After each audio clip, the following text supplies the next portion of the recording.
satu tema yang sangat licin dan kita bisa tergelincir bila menganggap bahwa setelah kuliah 4 kali lalu seseorang bisa self-proclaim, bisa memproklamasikan dirinya sebagai now I am a male feminist. Jadi saya memulai dengan mencegah arogansi itu. Mulai dengan menganggap bahwa menjadi seorang male feminist, itu pun istilah yang sekarang kontroversial, tidak memerlukan kecerdasan akademik. Karena menjadi feminis adalah panggilan etis. Jadi dalilnya bukan kita belajar secara akademis metodologi feminisme lalu kita jadi feminis. Sebaliknya, karena kita dipanggil oleh peradaban untuk memperbaiki konstruksi justice, maka kita berupaya untuk menghadirkan metodologi. Jadi jangan dibalik gitu. Jadi ethical imperative dictates theoretical methodology itu. Jadi itu mesti jelas dulu dari awal. Jadi karena ada panggilan etis, karena ada semacam imperatif etis, maka teori feminis dielaborasi. Bisa dapat ya poin itu pertama. Oleh karena itu, yang kita sebut sebagai atau pertanyaan tadi dari Abi, mungkin nggak seorang laki-laki mengoperasionalkan feminist ethics itu? Bukankah laki-laki seolah-olah ditakdirkan untuk menjadi predator perempuan itu? Kata Aristoteles, perempuan itu sebetulnya laki-laki atau anak-anak yang bertubuh besar itu. Jadi statusnya tetap anak-anak. Dan kita lihat bahwa seluruh versus di dalam filosofi, perempuan selalu bukan sekedar dilecehkan, tapi dianggap sebagai separuh orang. Dan di dalam sejarah pergerakan perempuan, sampai 50 tahun lalu beberapa negara tidak memberi hak pilih pada perempuan. Tapi itu bisa Anda pelajari di dalam sejarah. Yang saya ingin percakapkan dengan teman-teman di sini adalah problem tadi. Bisa enggak seorang laki-laki mengadopsi, karena nggak bisa melahirkan, feminist filosofi, feminist ethics, feminist discourse. Jadi dalam kata bisa itu sebetulnya ada keraguan-raguan bahkan terhadap siapapun yang ada di depan ini untuk menghasilkan pikiran feminis. Dulu saya pernah memegang mata kuliah teori feminis di jurusan filsafat. Mata kuliah itu diajarkan oleh Dr. Garis Arifia, tapi dia lagi postdoktoral, saya pegang mata kuliah itu 1 tahun, 1 semester. Lalu beberapa wartawan bertanya, Anda ajaib seorang pria mengajar feminis teoris itu. Tapi itu saya anggap sebagai pertanyaan publik. Yang lebih buruk lagi adalah sesama rekan akademisi seolah-olah mengolok-olok itu. Lu Rok sekarang ganti kelamin ya itu. Saya bilang, saya nggak ganti kelamin, ereksi saya sempurna, bahkan lebih sempurna dari saudara itu. Saya ganti cara berpikir itu. Sebab di dalam feminisme, Anda tidak sekedar mengajarkan teori keadilan, tetapi mengalami dalam jarak tertentu, secara konseptual, jenis ketidakadilan yang tidak pernah dimengerti oleh filosofi, tidak pernah dimengerti oleh teori ekonomi, tidak pernah dimengerti oleh teori culture, dan seterusnya. Karena hanya pada tubuh perempuan, seluruh jenis ketidakadilan bergerombol di situ. Anda sebut ketidakadilan apapun, itu ada di tubuh perempuan. Ketidakadilan ekonomi, diskrepansi upah, ketidakadilan politik. Buat jadi seorang legislator Anda harus tahan tidur cuma 4 jam dan suami Anda akan bilang, loh lalu ranjang saya jadi kering, jadi sepi karena Anda ada di DPR. Padahal si legislator perempuan lagi berjuang untuk menghasilkan kebijakan yang pro pada keadilan itu. Anda ambil misalnya ketidakadilan seksual, itu adanya pada perempuan. Kalau Anda laki-laki, Anda orgasme, Anda bisa berteriak sepuas-puasnya itu, sehingga satu RT tahu bahwa Anda orgasme. Tapi kalau perempuan, dia mesti tutup mulut itu, supaya tetangga nggak dengar itu, atau bahkan kamar sebelahnya nggak dengar. Jadi di dalam peradaban, status perempuan itu selalu dihargai secara sangat rendah itu. Dan problemnya adalah kalau saya laki-laki, saya menikmati surplus kelaki-lakian saya di seluruh bidang itu, secara seksual, secara ekonomi, secara politik, secara hukum. Pertanyaannya, mau nggak saya melepaskan surplus itu demi sesuatu yang disebut sebagai gender equality, new kind of justice, atau supaya bisa dianggap sebagai ketrudo-trudoan itu, atau supaya comply dengan Emma Watson, he for she itu. Jadi kadang-kala menjadi feminis laki-laki itu sebetulnya ada banyak jebakan itu. Jangan-jangan sekedar pamer. Itu soal yang paling utama yang mau saya ucapkan hari ini supaya kita bisa diskusikan sebetulnya. Potensial apa yang bisa kita pakai supaya kita bisa bilang bahwa now I am a male feminist. Walaupun Anda tidak bisa ucapkan, karena mengucapkan artinya mengklaim. Mengklaim artinya minta rekognisi. Jadi kita nggak bisa selfie dengan bilang I am a male feminist. Itu paradoksnya. Jadi bagian itu yang pertama kali ingin saya kemukakan supaya dalam pembicaraan selanjutnya tidak ada dusta di antara kita, bahwa jangan-jangan Anda datang hanya sekedar untuk menikmati sensasi diskusi, menikmati retorika di dalam kuliah semacam ini. Jadi kafe tidak dibuat untuk itu. Kafe dimaksudkan untuk memproduksi keadilan, bukan mengkonsumsi teori keadilan, tapi memproduksi keadilan. Dari ruang kecil ini kita ingin agar supaya ada perluasan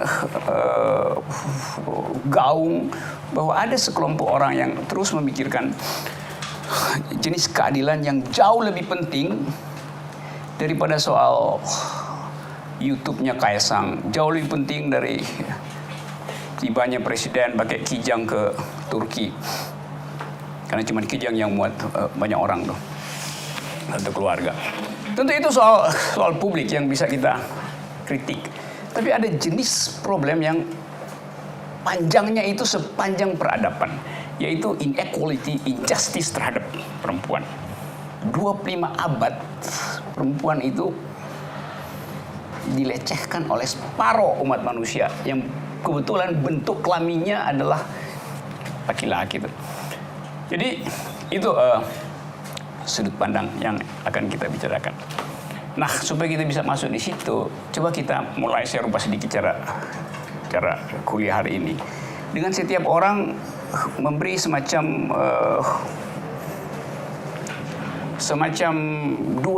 dua tiga kalimat yang kental tentang apa yang merisaukan Anda sebetulnya sehingga mau ikut di dalam kuliah yang temanya adalah feminis laki-laki. Satu tema yang orang anggap udahlah itu nggak bakal mungkin, sebab agresivitas adalah kode genetik yang ditanamkan alam pada laki-laki. Agresivitas. Tapi orang bisa bilang, nggak benar. Barusan 24 jam lalu atau 18 jam lalu di bandara Samratulangi, seorang perempuan memperlihatkan agresivitasnya dengan menempeleng petugas yang memeriksa jam tangannya dia karena berbahaya dalam penerbangan melewati X-ray channel itu. Jangan-jangan agresivitas itu ada pada semua kesempatan. Jadi bukan pada orang, tapi agresivitas bisa dimunculkan pada kesempatan apapun. Nah itu pengantar saya supaya kita bisa menikmati bersama motif kita untuk being a male feminist atau menjadi seorang pria yang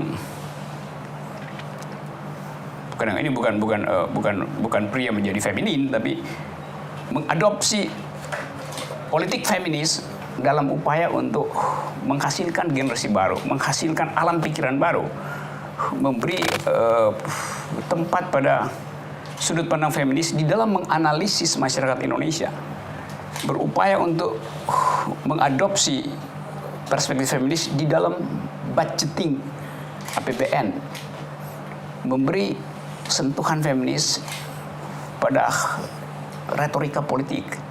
Kan kita lihat sosial media kita itu sangat maskulin itu. Sangat maskulin, itu Twitter, Facebook segala macam itu seolah-olah jadi kerajaan patriarki itu. Dan dalam rangka itu sebetulnya kita ngobrol di sini. Kita apa jadi semacam obrolan dari mereka yang sangat concern dengan defisit di dalam diskursus publik hari-hari ini. Kan nggak ada pembicaraan semacam ini di dalam media massa, talk show apa segala macam. Oke, saya sampai di situ dulu pengantar supaya kita bisa diskusi. Saya ingin dapat tadi 2 kalimat pendek tentang niat atau bukan motivasi. Motivasi itu kata yang udah sangat buruk di sini kan. Jadi motivator. Jadi impose sesuatu supaya orang jadi berubah, itu seolah-olah dengan satu kalimat di depan televisi maka 100.000 orang bisa dirubah oleh seorang motivator itu. Jadi saya pakai istilah niat aja tuh. Niat itu lebih otentik tuh. Niat hadir di dalam kelas ini. Silakan boleh di sebelah kiri saya bisa dapat dengerin. Jadi semua kita bisa saling mendengar. Maksud saya begini, etika feminis yang disebut ethics of care itu bukan etika yang sudah selesai, tetapi semacam pegangan awal supaya kita bisa mengembangkan a new kind of ethics untuk produce justice itu. Jadi etika feminis yang kita sebut ethics of care adalah ongoing ethics in the making itu. Oke ya.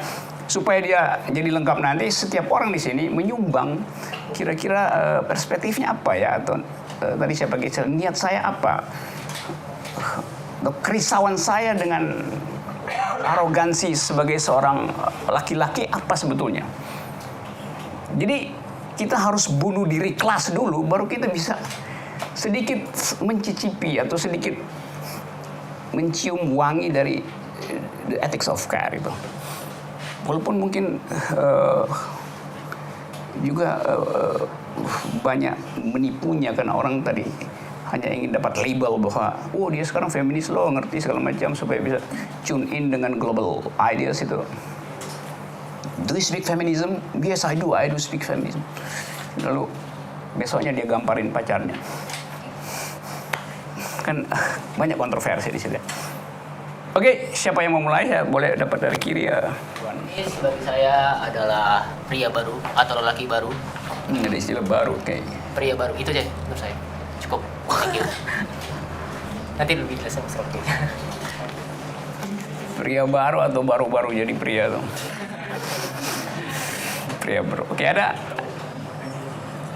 Saya minta Mas ini semacam klasifikasi bahwa feminis laki-laki itu ya. Jadi tadi benar semacam dari jebakan atau semacam jebakan paradoks yang saya sebenarnya yang saya lihat, apakah ini sebenarnya yang saya ingin cari tahu, apakah ini sebenarnya sebuah strategi atau pendekatan bahwa feminis dalam kulturnya kita ini ya emang dipengaruhi oleh dominasi patriarki itu. Jadi saya ingin tahu lebih lanjut apakah ini semacam sebuah strategi atau pendekatan, karena yang saya alami juga dalam prakteknya juga seolah-olah ya hanya kesejajaran antara pria dan wanita aja gitu.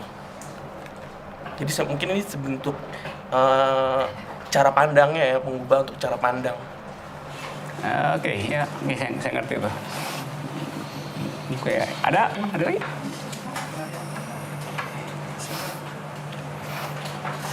Siapa mau nyumbang 1-2?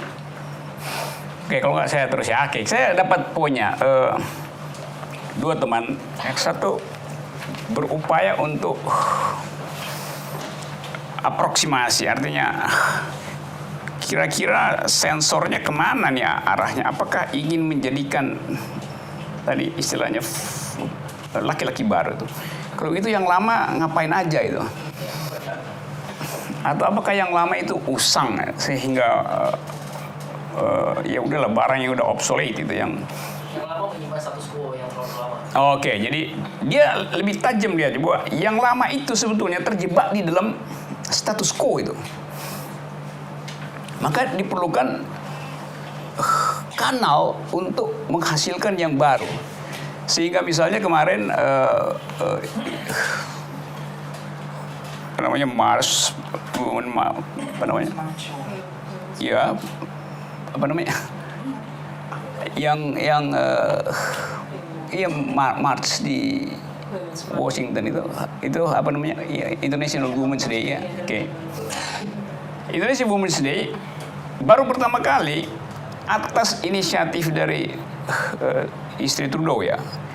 Laki-laki dilibatkan di dalam aktivitas sehingga semua orang merasa kalau saya ikut long march bersama-sama perempuan, maka saya bisa mulai merasakan menjadi laki-laki baru. Ada efeknya. Tentu ada efeknya tuh. Paling nggak dia merasa bahwa gue berani diledek sekarang. Dan di sini juga dilakukan itu. Di sini ada laki-laki feminis yang ada kelompok yang disebut laki-laki baru ya. Aliansi namanya. Ya, bukan solidaritas laki-laki baru ya. Kata aliansi juga itu terlalu patriarkis itu. Aliansi itu, kata aliansi itu orang ngertinya itu alay dari sekutu waktu menghajar Perang Dunia Kedua itu aliansi. Apalagi di dalam politik aliansi artinya persekutuan strategis untuk melumpuhkan lawan itu. Jadi kata itu sendiri ada masalah itu kata aliansi itu. Jadi beban pertama adalah menemukan istilah misalnya laki-laki baru nggak ketemu. Male feminis juga orang merasa male feminis itu semacam apa namanya soundbite aja yang makin lama makin nggak ada isinya misalnya. Oke, tapi tadi ada distingsi bahwa yang lama itu the old established laki-laki yang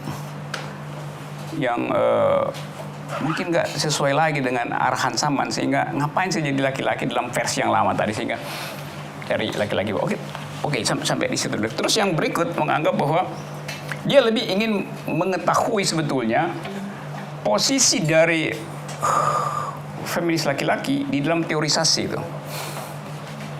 Itu dalam upaya untuk menghasilkan diskursus baru dalam teori feminis atau itu semacam sempalan dari teori feminis atau itu tak terhindaran dari ekspansi teori feminis sekarang ini sehingga kalau a man who graduates yesterday and stop learning feminism today is gonna be uneducated the day after misalnya. Oleh karena itu dia jadi belajar tentang feminis lagi. Sama seperti kalau sekarang orang nggak ngerti environmentalism misalnya dianggap sebagai wah lu kok bodoh banget ya, lu kok orang lama gitu nggak ngerti tentang environmental ethics misalnya. Itu masalahnya tuh. Nah saya coba uraikan dulu beberapa soal itu ya dari dua teman tadi. Yang pertama adalah istilah ethics of care. Biasa disingkat ethics of care. Di kita diterjemahkan etika kepedulian. Apa sebetulnya yang jadi concern dari grup feminis yang ingin mempromosikan a new kind of ethics of care. Anda bisa baca di literatur, nanti ada orang namanya Carol Gillian, apalagi Alison Jagger, banyak itu Anda bisa baca aja. Dan itu debatnya masih berlangsung. Tapi kita mau ambil esensinya aja. Ethics of care tiba-tiba di-upload dalam paruh terakhir abad yang lalu, sehingga semua orang berkerumun di sekitar isu itu. Isu ekonomi, ethics of care menghasilkan SEN index, indeks kebahagiaan, indeks harapan hidup. Sehingga orang nggak bicara lagi soal GDP misalnya buat mengukur kesejahteraan. Orang pergi pada, yuk bahagia nggak sih itu? Distribusinya terbagi dalam kategori gender apa enggak? Lalu ada gender mainstreaming budgeting itu. Orang merasa bahwa bumi ini kalau tidak disentuh oleh ekofeminisme itu eksploitasi nggak akan berhenti. Maka ada ethics of care yang diekspansikan ke dalam soal-soal lingkungan hidup. Politik itu kalau nggak ada affirmative action itu akan jadi semacam pertarungan di antara dua blok laki-laki itu. Laki-laki yang marah dan laki-laki yang sedang berkuasa itu. Maka diajukanlah kaukus perempuan. Tetapi yang ingin kita persoalkan hari ini, atau yang paling nggak saya ingin minta pendapat saudara-saudara adalah, apakah caring itu esensi seorang perempuan? Sehingga ada teori ethics of care. Dari mana ada ethics of care? Di dalam teori saya bisa terangkan panjang lebar, tetapi ethics of care ini semacam reaksi terhadap ethics of right. Etika yang basisnya hak. Etika yang basisnya hak itu sifatnya universal. Tapi ethics of care selalu pergi pada local situation, kondisi lokal. Jadi dia memihak pada keadaan lokal, bukan pada doktrin universal. Bisa ikut ya uraian ini. Jadi bukan pada semacam etika utilitarian dari Jeremy Bentham atau etika deontologi dari Immanuel Kant misalnya. Kalau kita bicara tentang ethics of right yang sifatnya universal, maka dari ethics itu timbul praktek moral. Jadi praktek moral diuji, dievaluasi berdasarkan ethics of right. Praktek moral dievaluasi berdasarkan ethics of right.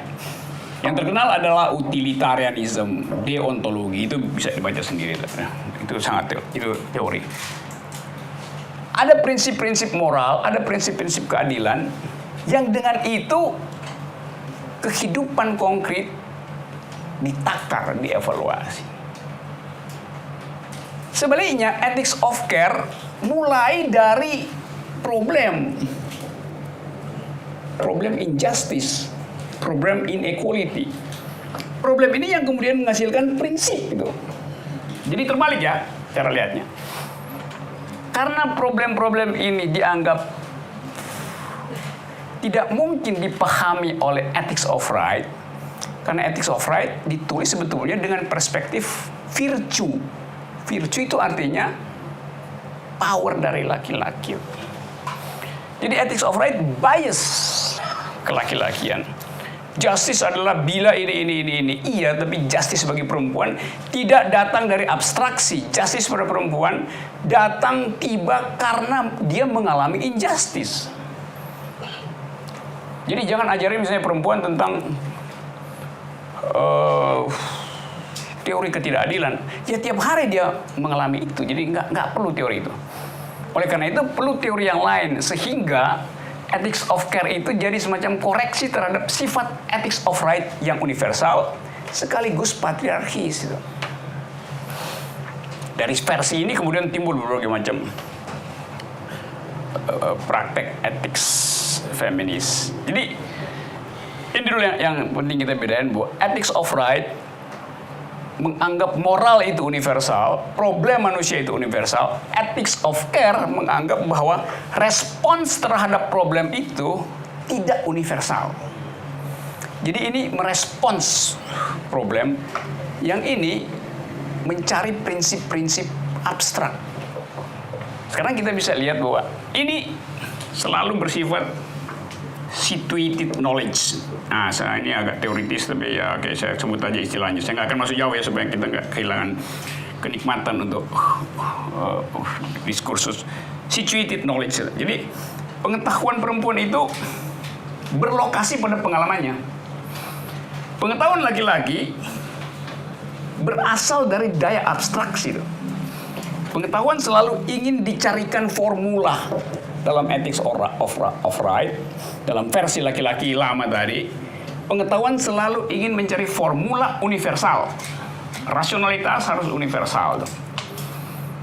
Sementara pengetahuan perempuan tumbuh dari situasi konkret. Jadi pengalaman ketumbuhan perempuan itulah yang disebut pengetahuan. Bukan formula abstrak, apalagi dirumuskan oleh filosofi itu. Bisa dapat ya?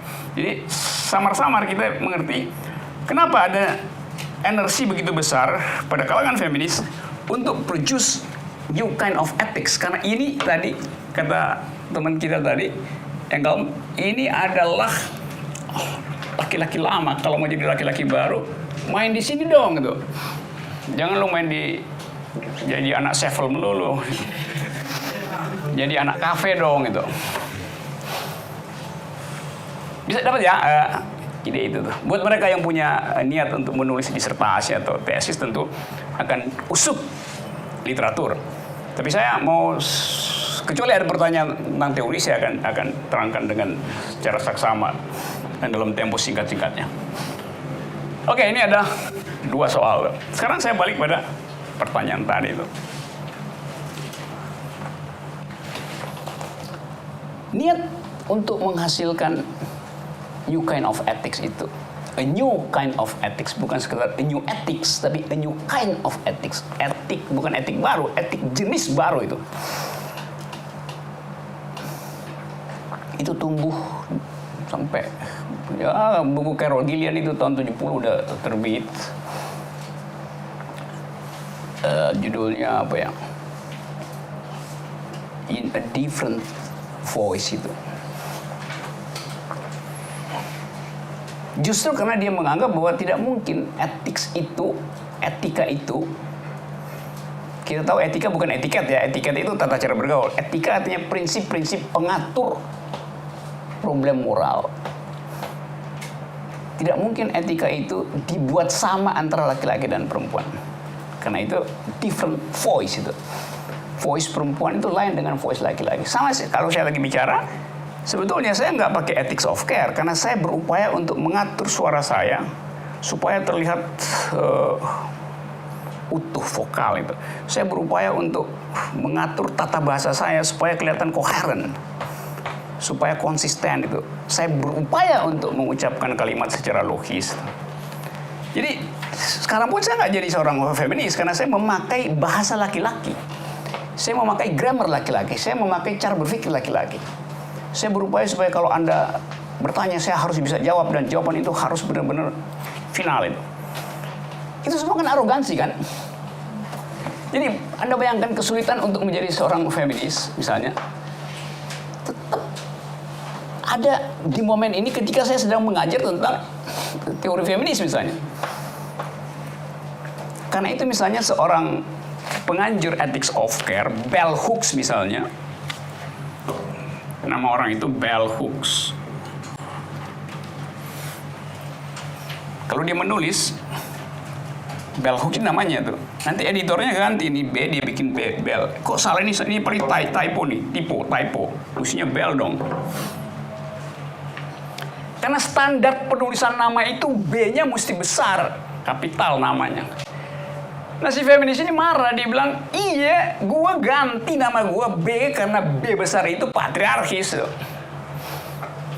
Baru belakangan orang ngerti bahwa iya itu hak dia buat bilang bahwa Supaya Anda tahu bahwa saya ingin, kata si Bell Hooks, menulis di dalam versi bahasa perempuan, saya pakai nama saya dalam bentuk huruf kecil itu. Tapi jangan Anda anggap semua orang yang memakai huruf kecil lalu benar-benar jadi feminis laki-laki, kan? Ada aja memang gayanya. Jadi ada ideologi bahkan di dalam huruf. Dia memilih untuk berontak terhadap B capital. Dia pakai B kecil, Bell Hooks. No?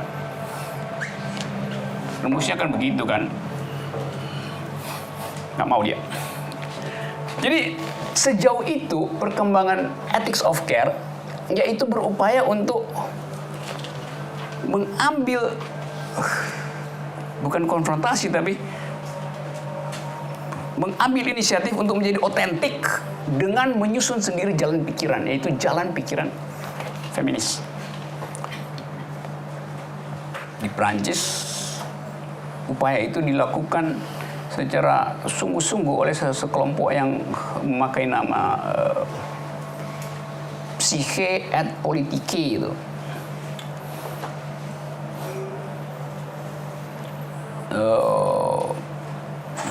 Biasanya disebut sebagai feminis Prancis yang bergerombol di situ, dan mereka berupaya untuk membuat bahasa baru sehingga mereka menganggap kalau saya punya dua bahasa maka saya mengetahui cara berpikir laki-laki dan saya punya cara berpikir sendiri di dalam lingkungan feminis.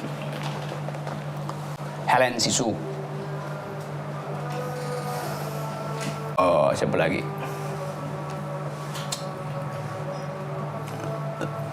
Luz Irigaray. Satu lagi. Julia Kristeva. Lalu orang bilang, iya tapi you kan memakai teori itu dengan mengutak-ngatik psikoanalisis Lacan gitu. Yang adalah seorang laki-laki. Jadi Anda bayangkan, sumber pengetahuan pun dia mesti layani orang yang cemburu karena pikiran laki-laki. Filsuf psikoanalisis paling berpengaruh di Prancis namanya Jacques Lacan diambil alih oleh perempuan lalu dianggap tidak otentik. Jadi bayangkan upaya untuk merevolusioner bahasa pun dicurigai sebagai tidak otentik. Jadi berat sekali untuk menghasilkan feminist ethics di dalam upaya itu. Nah, oleh karena itu ada semacam pesimisme. Sekarang ada pesimisme luar biasa. Kemarin ada seorang yang menulis di Harvard Business Review yang memperlihatkan satu peristiwa, ada orang yang mungkin dia pakai apa namanya, baju feminis itu, apa namanya, how looks like itu apa? Apa? This is how feminism looks like. Dan masuk bar sambil menganggap bilang bahwa saya seorang feminis, lalu dia mulai harass perempuan itu loh. Lalu peristiwa itu mungkin ada di koran, maka dianggaplah bahwa yang nggak mungkin lah laki-laki jadi feminis itu. Tetap mereka ingin berada di dalam surplus value dari patriarki itu. Itu yang saya mulai tadi bahwa apa bisa itu hal itu dilakukan. Nah, salah seorang yang menganggap nggak mungkin itu bisa dilakukan adalah, kita perlu tahu juga beberapa nama ya, Audre Lorde. Audre Lorde ini menulis satu paper pendek, judulnya The Master's Tool. Yaitu upaya dia untuk mengatakan bahwa kita janganlah percaya pada laki-laki itu. Upaya mereka untuk menolong kita sebetulnya adalah permainan politik semata. Karena itu terkenallah ucapan Audre Lorde, the master's tool cannot dismantle the master's house. Atau the master's tools will never dismantle the master's house. peralatan raja nggak mungkin dipakai untuk membongkar istana raja itu. Perlu ada peralatan dari luar tuh. Semacam pesimisme bahwa nggak bisa deh laki-laki ikut-ikutan dalam feminist ethics. Aurora ini seorang ya, aktivis perempuan. Dia punya anak 5, tapi dia sekaligus lesbi. Dia berkulit hitam dan dia Muslim, tinggal hidup di Amerika. Anda lihat berapa minoritas yang ada dalam dirinya. Sebagai kulit hitam, dia hidup di dalam white supremacy culture Amerika. Sebagai Muslim, dia hidup di dalam masyarakat Kristen Amerika. Sebagai perempuan, dia hidup di tengah-tengah masyarakat patriarkis. Sebagai lesbi, dia hidup di tengah-tengah politik hetero itu. Dan sebagai janda, dia harus hadapi problem ekonomi. 5 macam ketidakadilan ada di dalam satu perempuan. 5 macam minoritas ada di dalam diri satu perempuan. Terus kita mau ngajarin dia tentang John Rawls misalnya, John Locke gitu. Tentang nawacita misalnya. Dan di kita, dalam masyarakat kita, banyak yang semacam itu, tapi tidak bisa mengucapkan problemnya. Karena ada culture yang menghambat itu, bahwa perempuan harus menerima nasibnya, jangan mengeluh itu. Jadi kita, kalangan laki-laki, sebetulnya menikmati itu diam-diam. Balik lagi pada poin tadi. Dapatkah kita menjadi seorang male feminist? Pertama-tama adalah memahami apa itu tadi ethics of care. Secara biologis nggak mungkin laki-laki mempraktekkan ethics of care. Sebab dia nggak punya pengalaman pertama untuk caring, yaitu mothering.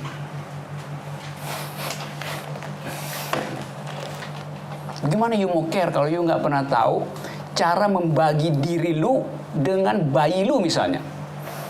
Perempuan punya kemampuan divisibility, membagi tubuhnya, membagi nutrisinya dengan si bayi. Dia bagi 2 tubuhnya. Laki-laki oleh alam tidak diberi fasilitas itu. Jadi secara ontologis laki-laki nggak mungkin tahu apa itu caring. Dia tahu dorong-dorong kereta bayi itu.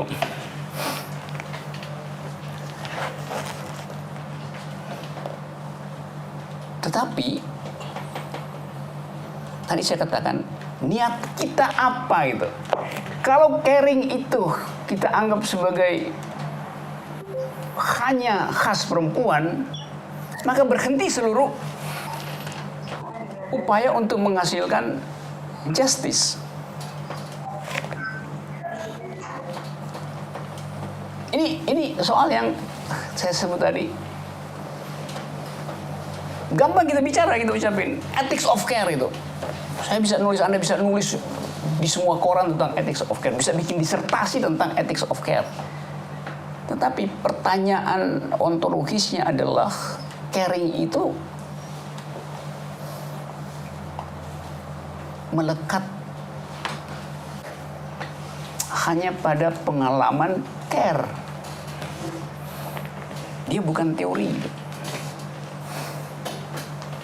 Di dalam literatur Anda bisa lihat ethics of care ada beberapa prasyarat. Pertama misalnya attentiveness. Bisa, laki-laki bisa attentiveness, attentive. Attentive apa bahasa Indonesianya?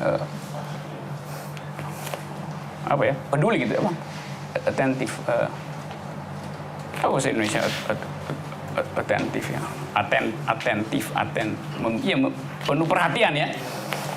Penuh atensi orang bilang. Bisa aja punya atensi. Tetapi kalau saya beratensi misalnya pada seorang perempuan, sering hanya karena saya ingin menolong dia on the spot, supaya saya nggak dibebani dengan cengengnya, dengan galaunya segala macam. Udah nih. Tapi kita nggak masuk di dalam psikologinya tuh. Karena kita nggak tahu sebetulnya apa yang terjadi. Jadi attentiveness itu kadang-kala permukaan aja yang bisa kita lakukan. Oh, lu penuh atensi ya, iya. Tapi lu nggak bisa bedain dia lagi marah karena gembira atau marah karena disakiti tuh. Nah, saya mau sadarkan itu supaya tadi dari awal saya katakan kita nggak cepet-cepet menganggap bahwa menjadi seorang male feminis, menjadi seorang feminis laki-laki itu cuma soal menghafal teori filsafat, menghafal teori etika, membuat daftar. Ini yang namanya etik feminis. Etik feminis artinya punya responsibility. Ya itu gampang. Tapi apa yang disebut responsibility itu? Itu beban di tingkat teori, belum di tingkat politik, di tingkat kebijakan misalnya. Oke, saya berhenti di situ ya, supaya kita nggak terlalu wah, kok berat banget gitu. Enggak, saya justru memperlihatkan itu supaya nanti kita bisa menguji diri sendiri. Apakah kita ingin menyumbang paling nggak di dalam upaya untuk menghasilkan tadi jenis masyarakat baru gitu. Ada pertanyaan? Udah sejam. Silakan. Saya nggak terlalu banyak tahu tentang feminisme, cuman dari tadi yang Bapak deskripsikan tuh kayaknya tuh sifat dasar dari laki-laki tuh kayak nggak ada bagus-bagusnya gitu loh. Termasuk yang tadi Bapak bilang tuh yang kayak menanganin alam juga harus ada biofeminis ya. Apa hakikat laki-laki tuh kayak menghancurkan, mengeksploitasi? Ya itu yang karena ya memang pengetahuan saya tentang feminis praktis nggak ada. Toh kenyataannya terus Bapak bilang juga laki-laki tuh sebenarnya basically nggak punya kemampuan untuk caring karena nggak pengen tahu gitu sebenarnya. Pengetahuan Sarah tentang feminis sama seperti pengetahuan saya tentang ginekologi, terbatas.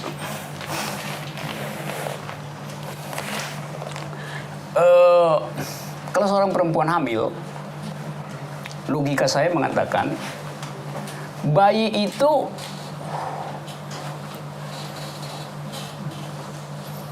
di taking care oleh ibunya karena dia adalah unsur yang sama dengan rahim.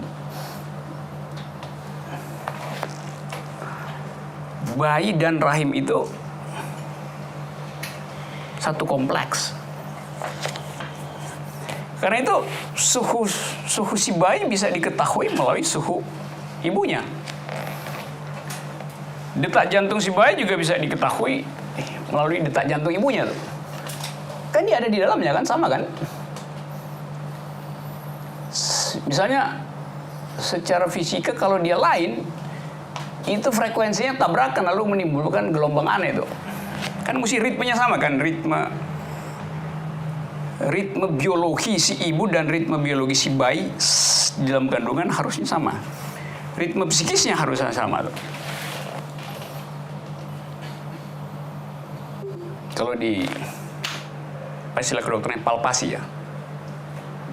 Diraba kan, itu kan gue ngerti dikit kan palpasi. Dipalpasi itu. Tapi sekarang palpasi itu diganti oleh USG.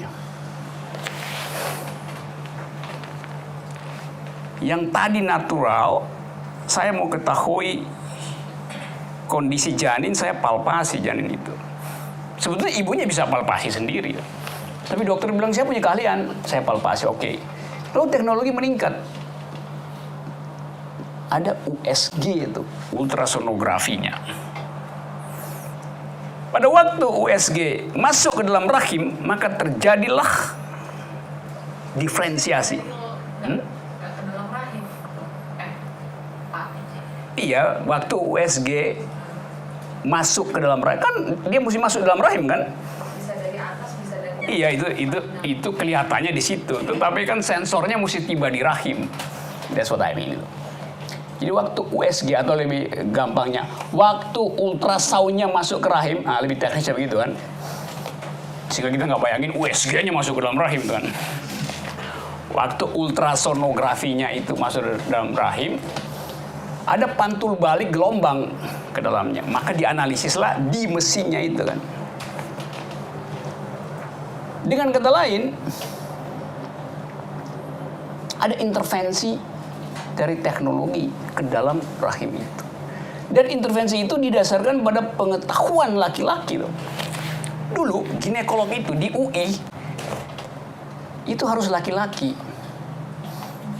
Nggak ada dokter ginekolog perempuan karena dianggap yang mampu untuk narik bayi dari dalam rahim ibunya cuman tangan laki-laki tuh. Perempuan nggak mungkin narik bayi itu karena itu dokter ginekolog kandungan itu harus laki-laki. Jadi ada perspektif laki-laki yang menganggap bahwa ya lu ngedon terus-menerus saja kalau gue nggak tarik nggak keluar tuh. USG juga adalah arogansi laki-laki. Ada industri yang ingin agar supaya teknologinya tiba di rahim perempuan karena kepentingan kapital. Jadi dari awal kapital sudah ada di rahim perempuan melalui apa yang disebut USG. Sekarang kita lihat misalnya ibu yang terbaring di rumah sakit waktu mau melahirkan, dia tidak lagi memiliki rahimnya. Rahimnya dimiliki oleh 3 orang laki-laki. 1 dokter USG, 1 dokter ginekolog, 1 dokter anak. Jadi 3 jenis pengetahuan beroperasi di dalam rahim perempuan.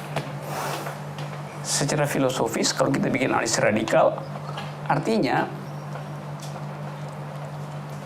ada band boys yang menentukan nada dasar rahim laki-laki. Nada dasar rahim perempuan.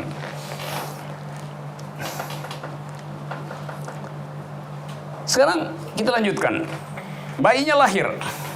Lalu ada rejim tentang pembatasan penduduk. Maka dipaksalah rahim itu untuk dipasang IUD itu. Atas nama efisiensi ekonomi. Kan masih jalan kan di beberapa negara kan. Jadi Anda lihat lagi rahim perempuan itu setelah selesai dikolonisasi oleh 3 pengetahuan laki-laki, ginekologi, dokter anak sama ahli ronsen, bahkan bisa 4 tuh, anestesi juga bisa ada di situ.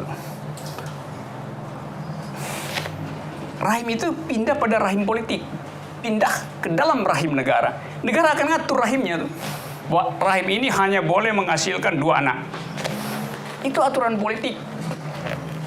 Kita bisa berdebat, tapi kan demi kesejahteraan, demi utilitarisme. Iya, tapi dasarnya adalah rahim itu pindah dari aturan dokter ke aturan negara. Jadi politik sejak awal ada di dalam rahim perempuan. Karena itu rahim perempuan adalah lokasi politik sebetulnya. Sekarang si bayi jadi politisi. Si bayi ini akhirnya masuk sebuah partai. Yang tadinya bayi, dia masuk di situ lalu bergabung dengan kaukus perempuan di parlemen. Yang bayi tadi yang udah jadi politisi dewasa itu. Dengan maksud agar supaya kepentingan perempuan bisa diajukan sebagai dasar pembuatan kebijakan itu. Kan itu namanya kaukus politik perempuan tuh. Tapi kemudian dia kaget bahwa di dalam rapat-rapat kaukus, setiap anggota kaukus perempuan itu harus menelpon dulu ketua partainya. Yang adalah laki-laki. Walaupun misalnya berjenis kelamin perempuan. Jadi dari rahim dokter begitu jadi politisi udah disuruh KB, dia masuk politik, dia nggak bisa dapat otonomi karena setiap keputusan yang harus dibuat oleh kaukus perempuan harus dikonsultasikan dengan partainya. Padahal dalam teori politik, kaukus itu otonom, tidak boleh dipengaruhi oleh partai politik.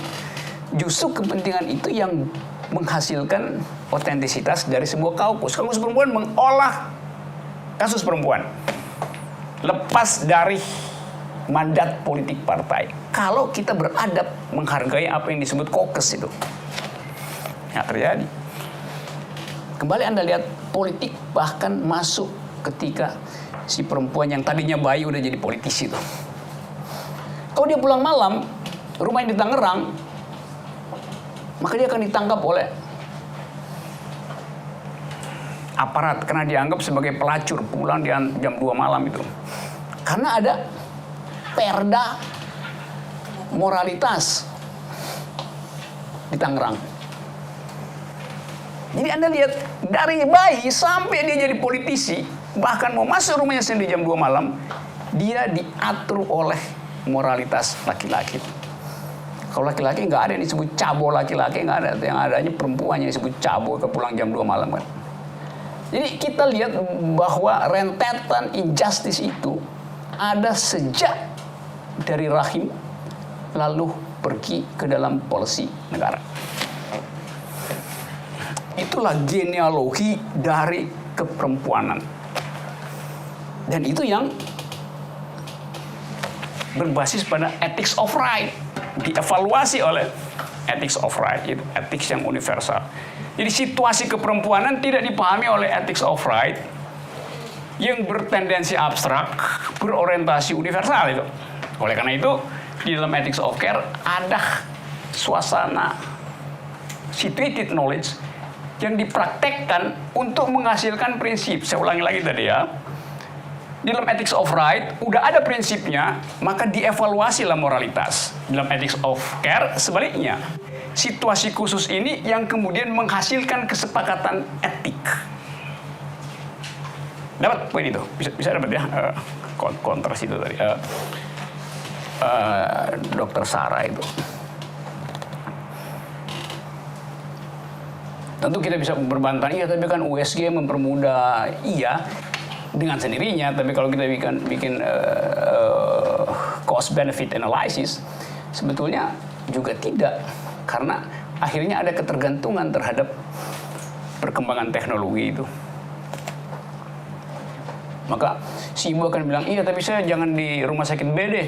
Setahu saya itu di USG di rumah sakit saya itu dia 125 slices buat baca itu, jadi pindahin dong itu.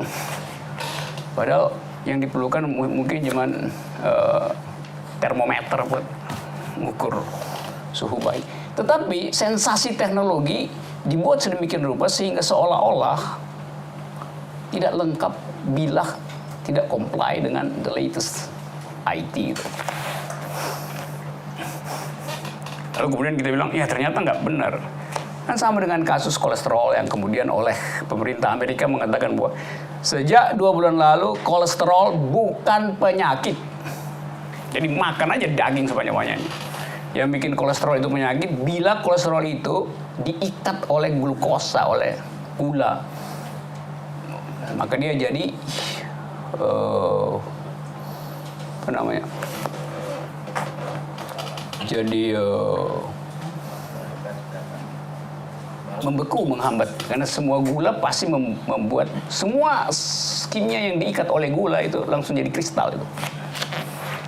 Jadi Anda lihat problem itu. Dulu kolesterol 150 nggak ada soal, terus konferensi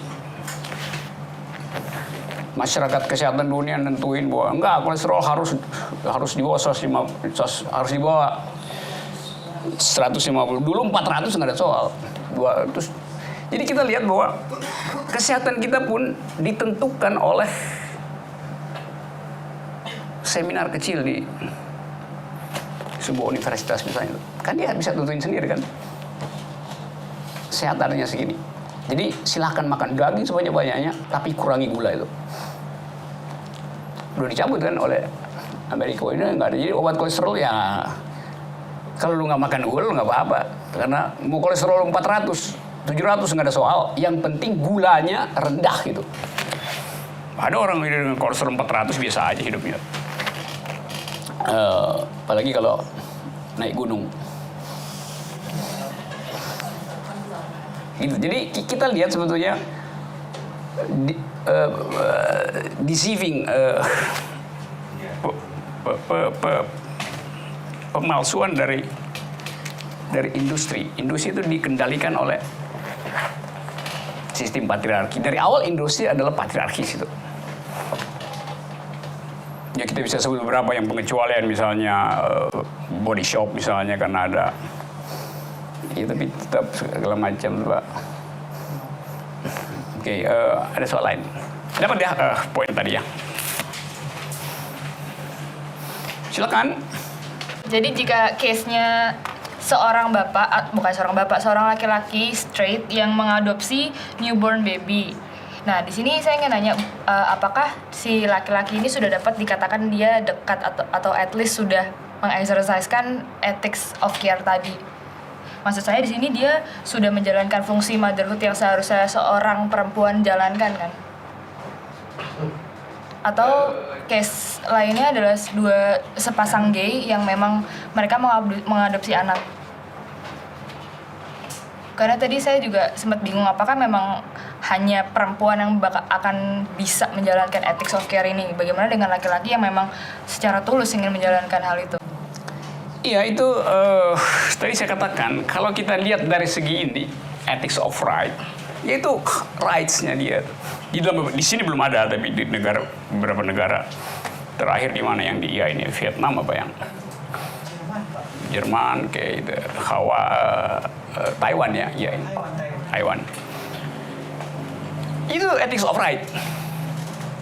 Tapi saya katakan tadi, kasus di dalam moral cases di dalam feminism itu mesti dilihat lapisan konteksnya tuh. Lapisan teks, lapisan konteks. Jadi saya nggak tahu, ya boleh aja kita mungkin iya.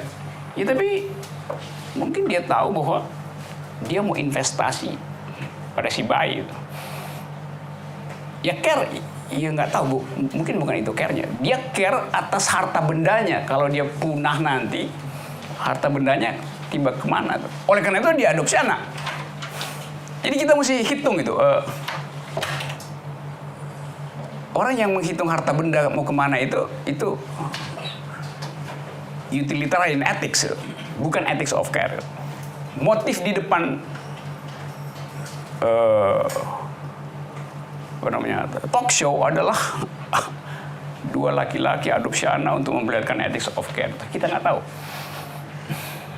Saya nggak mau bilang iya supaya kita punya daya critical analysis terhadap problem-problem semacam itu. Sama seperti cerita saya tadi bahwa seorang laki-laki masuk kafe dengan now I am a male feminist itu. Lalu harass seorang perempuan yang duduk di pojok gitu kan. Ya jadi saya nggak tahu, kecuali Anda kemudian terus Anda probing, Anda kupas motifnya dan Anda coba kontroversikan itu bahwa apa sebetulnya di belakang. Karena itu saya katakan tadi, ethics of care yang otentik itu tidak mungkin dipakai oleh laki-laki. Karena di dalam ethics of care yang dipraktekkan laki-laki, di dalamnya ada persembunyian politik, strategi, taktik, reasoning, segala macam. Jadi dia bukan otentik sebetulnya, karena ada kalkulasi. Tapi buat give the benefit of the doubt terhadap dua orang itu, oke, kita anggap oke, dia comply itu. Dan sama seperti orang yang tiba-tiba bilang saya seorang homo, saya seorang lesbian. Iya, ya oke, itu coming out oke. Tapi di dalam deklarasi itu apa sebetulnya motifnya? apa sebetulnya pesan politik dari deklarasi kalau saya bilang, now I am a male feminist. Deklarasi itu sendiri patriarkis.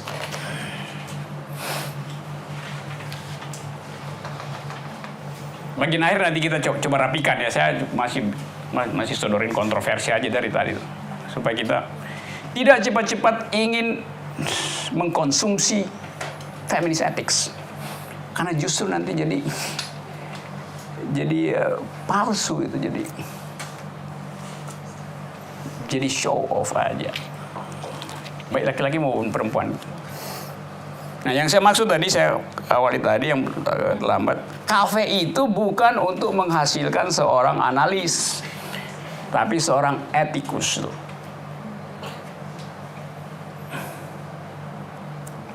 Menjadi feminis bukan paham teori feminis. Jadi bukan kecerdasan akademis yang diperlukan untuk jadi seorang male feminis, tapi kecerdasan etis. Oke, ada yang lain? Yap. Bulan lalu terjadi satu debat gitu di sosial media bahwa lu ngerasain deh katanya masuk ke gerbong perempuan itu gimana rasanya kayak neraka. Nah, apa sih sebenarnya yang terjadi gitu setelah pemisahan kebijakan publik itu dan dipisahkan malah bisa dikatakan tambah chaos gitu. Apa sebenarnya yang terjadi gitu? Karena saya memang nggak pernah masuk ke gerbong itu gitu. He for she, kata Emma Watson. Maksudnya begitu kan? Kalau itu didalilkan dari awal pada publik. Tetapi pemerintah kan bereaksi aja seolah-olah dengan memproteksi perempuan maka dianggap negara ini udah feminis karena gerbongnya dipisah. Justru itu mempertajam patriarkisme. Justru division itu menghasilkan semacam you kan perempuan kan, karena itu lu mesti dikasih gerbong khusus kan lu lemah kan, rawan. Jadi ada diskursus yang palsu di dalam public policy karena tidak berbasis pada social policy itu. Jadi saya terangin sedikit ya ini. Ada public policy, yaitu gerbong. Public policy ini dibuat oleh pemerintah. Undang-undang itu dihasilkan di dalam debat DPR itu. Tetapi public policy ini filosofinya adalah ethics of right tadi. Tapi dia kan kita care pada perempuan. Iya, kalau you care pada perempuan, yang mesti lu lakukan adalah undang-undang anti patriarki. Misalnya dengan meloloskan atau menomorsatukan pembahasan rancangan undang-undang pelecehan seksual yang justru nggak dibahas di DPR. Jadi dengan cepat kita tahu bahwa enggak tuh pemerintah tidak mengerti ethics of care itu. Jadi dia pamer bahwa kita sudah care karena itu perempuan dikasih gerbong khusus. Pada saat yang sama dia bilang karena perempuan itu lemah maka kita protect di gerbong khusus itu. Tangan manusia itu bagian paling etis dari tubuhnya tuh. Jadi pada tangan manusia ada teks moral, ada teks agama, ada teks politik, ada teks kultural. Dan itu hanya bisa dibaca di dalam situasi eksistensial. Kalau saya pegang salaman sama dia begini, saya remas gitu kan juga nggak bisa lihat remasnya. Dia bisa tahu. Jadi dia bisa kasih sinyal, you salam bersahabat, atau salam ingin menundukkan, atau salam flirting, atau salam etis.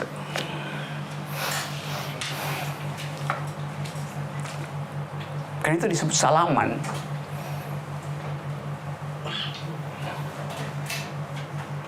Kalau cium pipi lebih teknikalitas kan.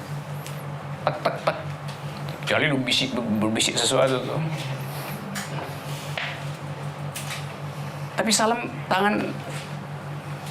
tapak tangan manusia kan seluruh rahasia peradaban ada di tapak tangan. manusia.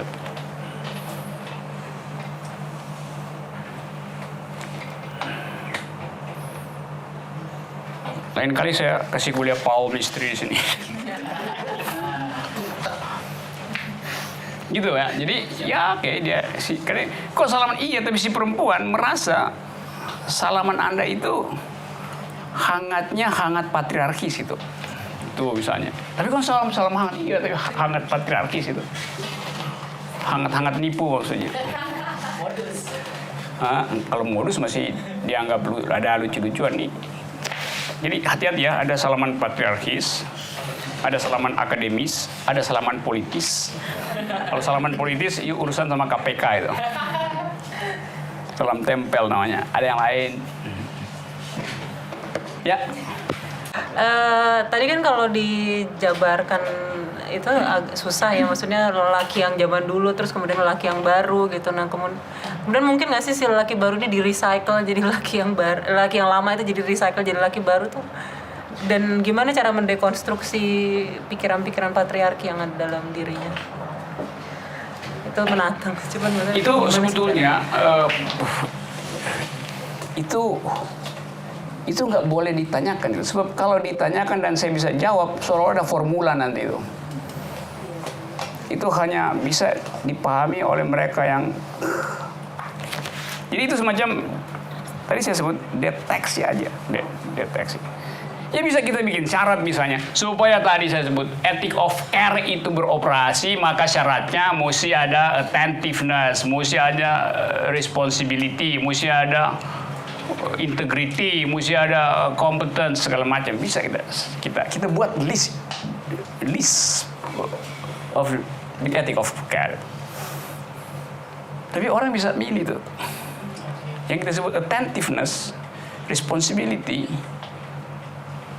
bagi orang yang sekedar ingin selfie dengan male feminist, dia bisa jadiin itu soundbite itu. Atau dia jadiin poster. Dalam upaya apa? Dalam upaya ya pamer sebenarnya. Kan pameran identitas kan yang lagi laku sekarang adalah pameran identitas. Jadi kalau dibilang kapan itu terjadi, bahkan yang sudah terjadi kok bisa berhenti, bisa berbalik. Nah karena itu saya mau katakan sekali lagi bahwa ethics of care adalah ethics in the making, bukan ethics yang final. Ongoing ethics, kita bikin sama-sama itu. Karena itu diperlukan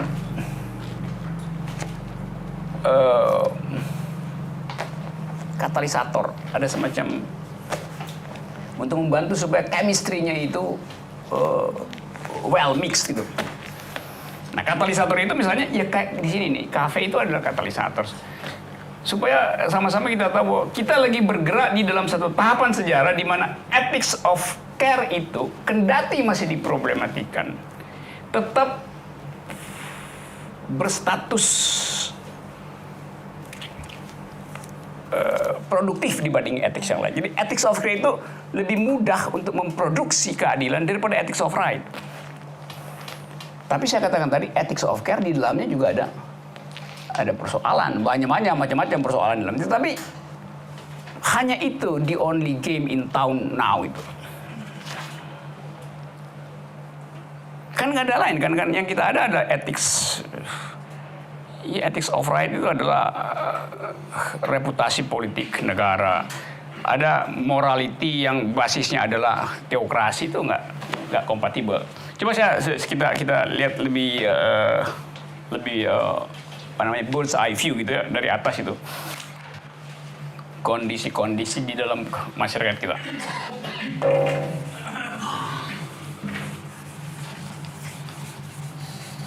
Supaya kita bisa lihat potensi untuk menghasilkan ethics of care tadi di dalam keadaan masyarakat sekarang, atau kita perlu revisi hukum atau apa aja kita bisa coba lihat.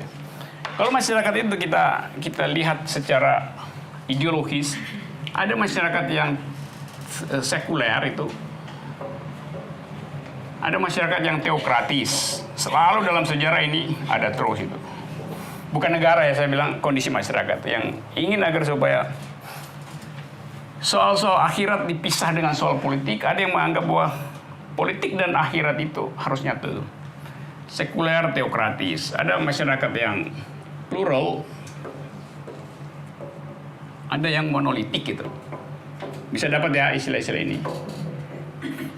Yang monolitik, yang majemuk ini. Karena coba kita lihat misalnya masyarakat kita hari ini. Atau saya mulai dulu dengan di mana ethics of care bisa kita investasikan gitu.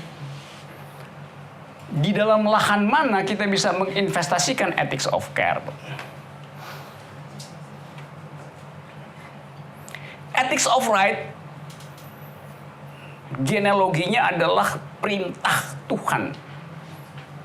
Dasar dari etika patriarki adalah karena dianggap laki-laki itu adalah imago Dei.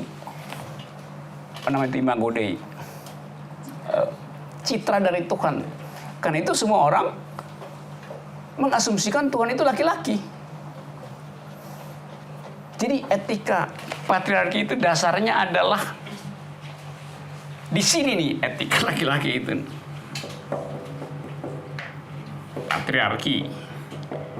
Patriarki selalu memerlukan hierarki itu. Hierarki tertinggi adalah doktrin ketuhanan. Kalau saya kasih nama ini ya, ini F1, F2, F3, F4.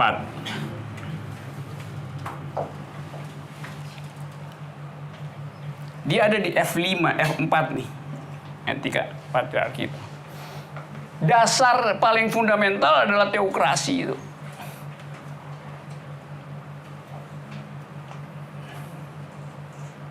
The law of the father. Di dalam politik dia memerlukan hierarki. Karena itu etika patriarki selalu suka pada politik yang monolitik gitu. Dapat poin itu? Sekarang kita mau operasionalkan countervailing force dari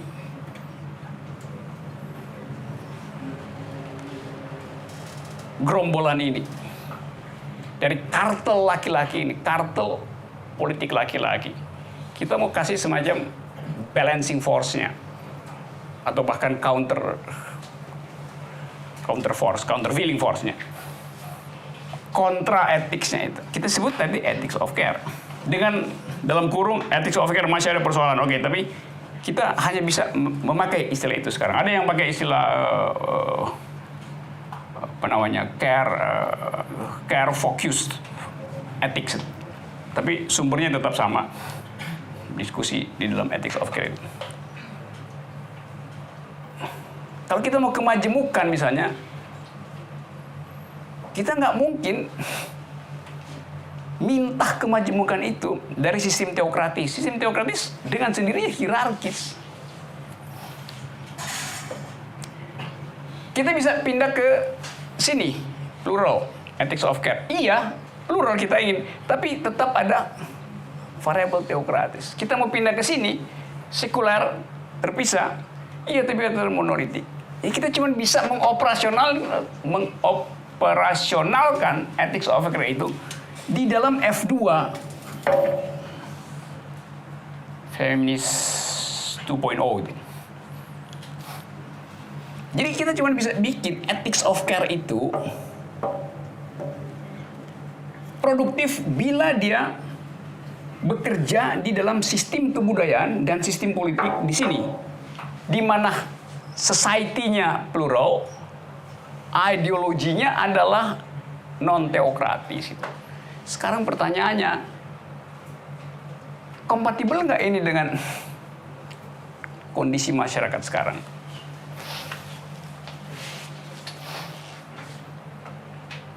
Kita bisa bikin 3 dimensi Cartesian card ini, tapi buat gempanya kan begitu kan. Masyarakat kita tetap bahkan masih di sini ya kira-kira. Kalau kita lihat misalnya bagaimana keadaan masyarakat kita, teokratisnya segini, monolitiknya segitu, pluralnya segini, sekulernya segini cuma. Ini kondisi Indonesia hari ini. Kenapa Trudeau bisa lakukan itu? Kenapa Emma Watson bisa he for she bisa nggak ada problem sebab itu ada di sini tuh. Kanada tuh udah di sini itu. Kita di sini nih. Dikit-dikit penodaan agama. Tapi kalau di sini itu sebenarnya agama yang mendekati politik atau politik mendekati agama? Tergantung headline Rakyat Merdeka Online. Atau sekedar hanya untuk ya namanya terjaga suara gitu. Ada fakta bahwa agama itu mayoritas sebagai variabel. Karena itu dia laku secara politik. Tapi dia dijadikan mayoritas dalam rangka untuk elektoral politik saja kan.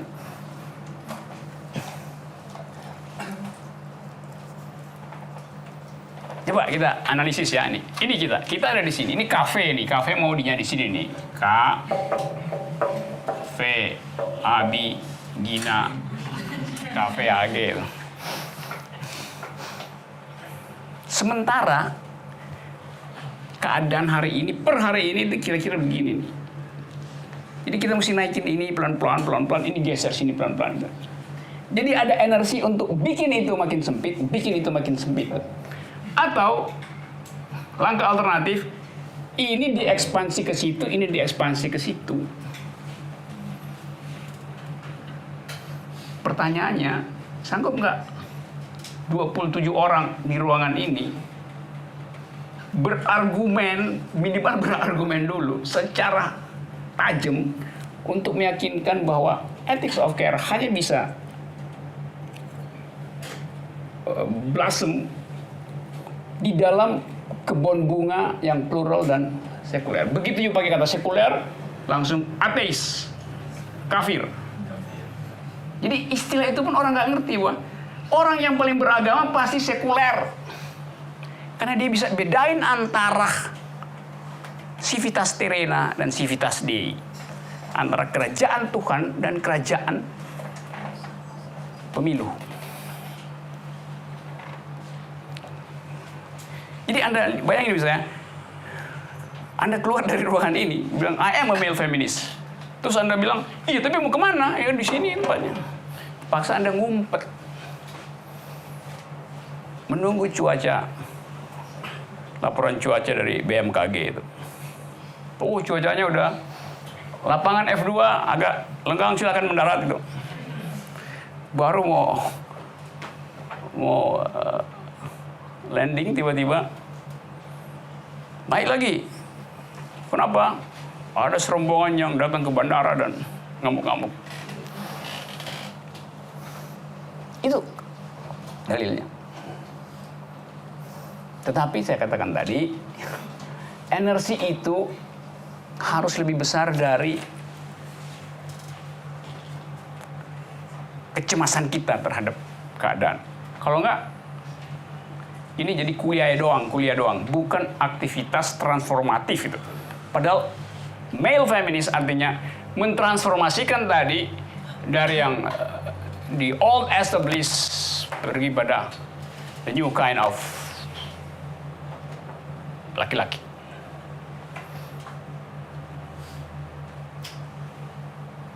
Ada pertanyaan?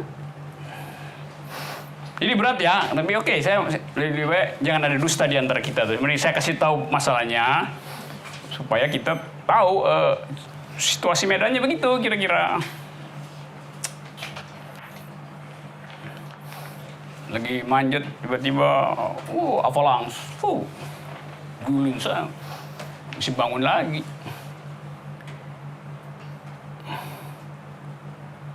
Kalau saya ngajar di kelas filsafat di kampus, mungkin saya nggak ngajar yang beginian, tapi itu ada kurikulum segala macam. Tapi Jurnal Perempuan dirancang untuk memproduksi demokrasi, bukan mengkonsumsi. Di luar kita cuma jadi konsumen demokrasi, itu mesti produce demokrasi, produce feminist thought, produce ethics of care. Paling nggak dari lingkungan kecil. Tapi Nah itu memerlukan tadi saya sebut konsistensi di dalam reasoning dan konsistensi di dalam judgment. Yang pertama terkait dengan bagaimana seolah-olah banyak jebakan gitu ya, banyak ranjau ketika seorang laki-laki dikatakan male feminis, bahkan penyebutan male feminis atau segala macam label maupun dibilang lama, baru, modern, postmodern dan sebagainya itu kayak sebenarnya seolah-olah ada upaya bagaimana laki-laki itu berusaha untuk memahami care-nya si wanita yang sebenarnya itu tidak mungkin gitu kan, utopis jadinya. Nah, sebenarnya apa ya? Ada nggak sih sebenarnya kayak semacam pendekatan yang lebih dialog gitu ya, dalam arti kan kayak semacam dikotomi ya, dua kutub gitu ya. Sebenarnya ya tadi ada yang tools tadi kan, ada yang laki-laki, sebenarnya itu nggak bisa. Jadi sebenarnya penyebutan male feminis, bahkan ya sebenarnya feminis itu ya laki-laki dan perempuan itu sendiri gitu. Itu yang pertama. Yang kedua terkait dengan tadi ekspansi matriks tadi ya, yang F2 itu. Radikalnya apakah feminis ini perlu dijadikan sebuah agama baru? Maksudnya saya coba ini aja ya, yang radikal gitu maksudnya. Dalam arti kan teokratis dan mono, jadi kayak semacam ya, jadi ujung-ujungnya akan jadi sebuah doktrin baru gitu, seperti itu. Terima kasih. Menurut Bertolt Brecht itu penulis naskah teater Jerman. Perubahan itu bisa dimulai dengan menonton yang absurd. Karena itu teaternya Bertolt Brecht disebut Theater of the Absurd itu. Tapi si Brecht ini Marxis. Kita bisa produksi juga semacam teater absurd di dalam upaya untuk meloloskan ethics of care ke dalam masyarakat yang masih patriarkal, junto monolitik, junto teokratis.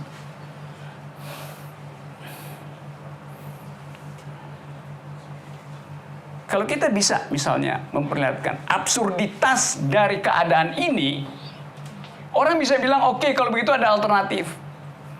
Bisa nangkap nggak? Ya, jalan pikiran saya itu. Jadi kita mesti bilang ini absurd buat masa depan Indonesia nih, bagian ini. Termasuk tadi soal kebinekaan. Kan yang disebut kebinekaan artinya, bineka artinya jangan lagi pergi pada obsesi negara Islam itu. Nggak bisa you larang orang punya obsesi negara Islam. Sama seperti nggak bisa Anda larang orang punya obsesi jadi ateis itu. Karena itu ada di dalam episteme manusia itu. Bahkan itu hak asasi. Jadi dia punya aspirasi itu ya oke, nggak ada soal. Kan problemnya adalah kegagalan negara untuk menghasilkan pluralisme yang otentik. Itu yang nggak terjadi. Diam-diam juga ada orang yang berobsesi untuk punya negara Kristen itu. Ya cuma dia minoritas saja. Sehingga tidak upload.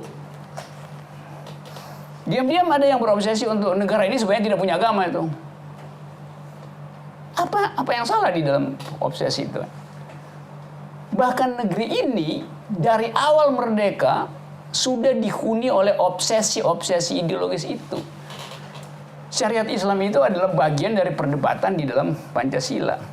Sebagian dari founding person yang adalah laki-laki menginginkan Indonesia itu sistem kerajaan. Ada yang menginginkan Indonesia sistem kesultanan.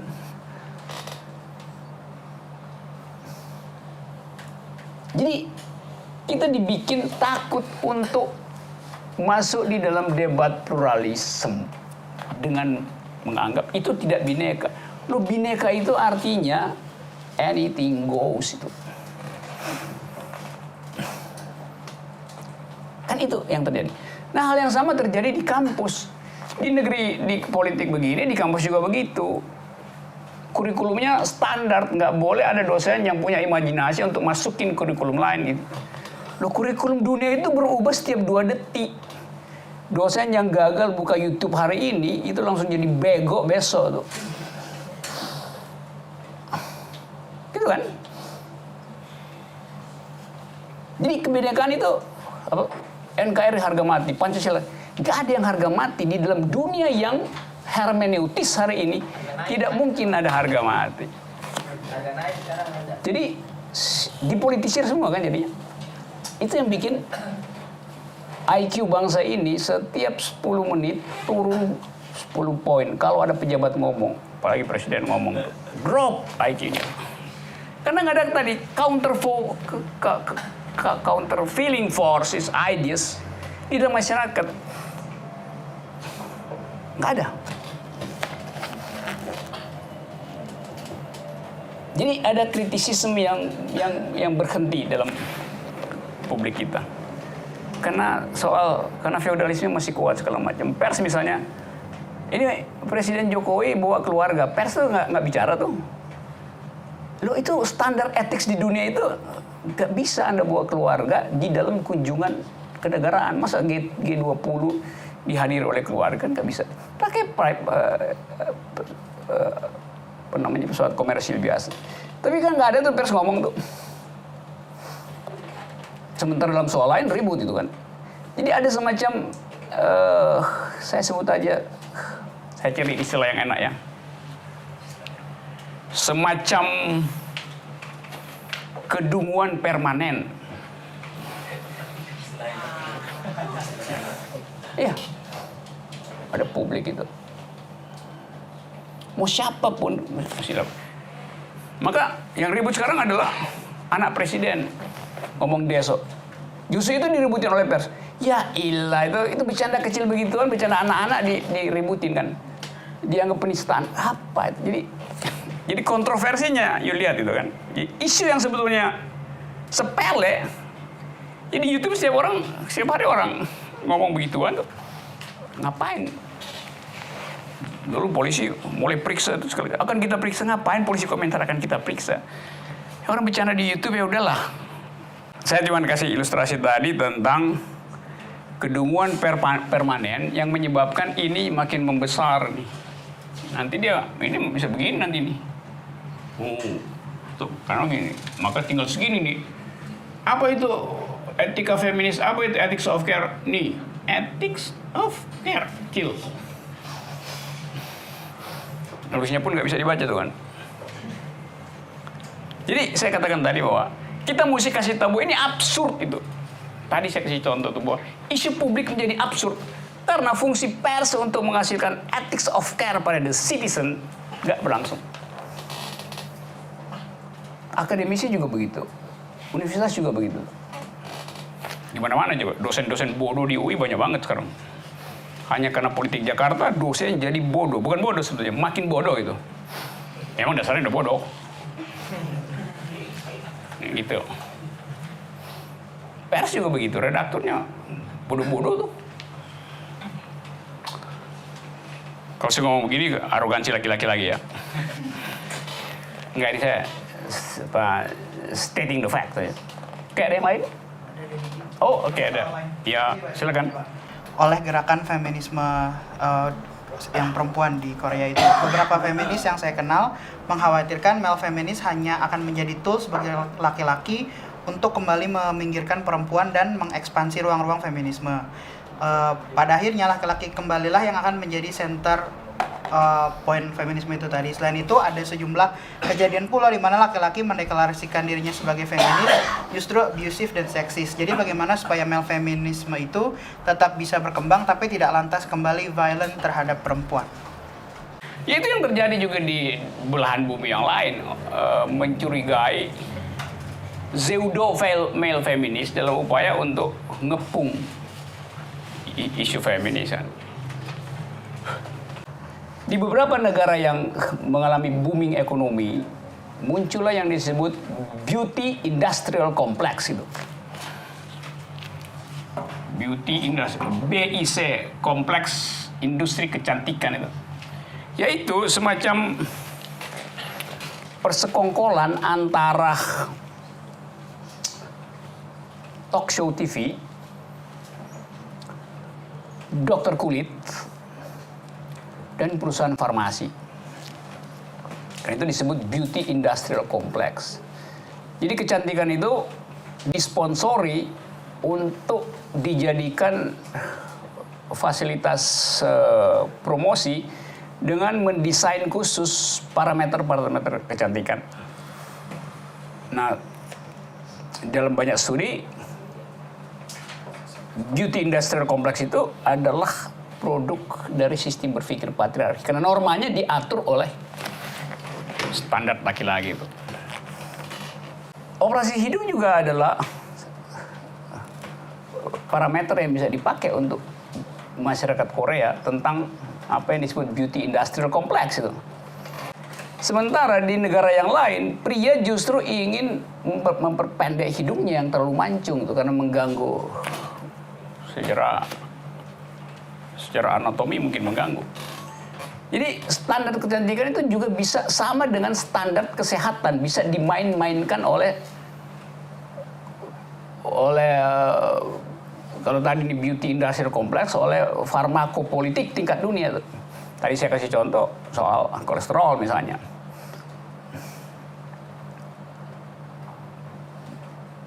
Nah itu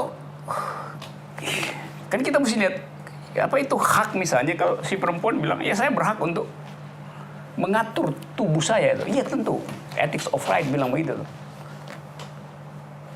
Tapi kemudian yang diuntungkan di dalam praktek itu adalah beauty industrial complex dengan tetap mempromosikan standar laki-laki dalam mengukur kecantikan.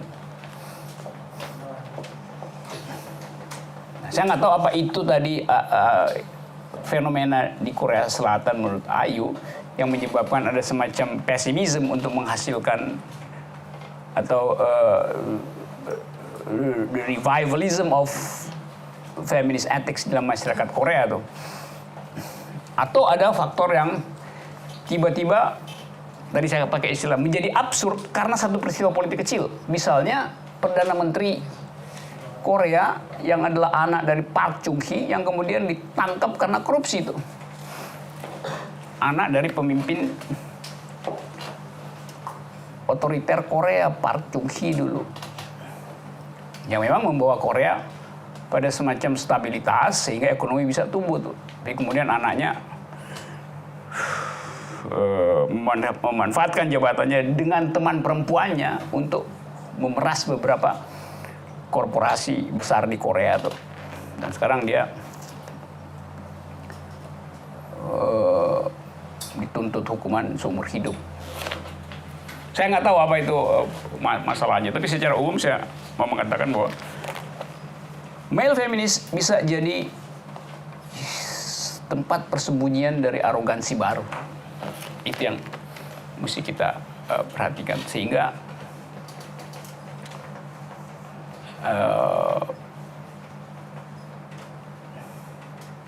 kan sama misalnya begini, saya kasih contoh ya.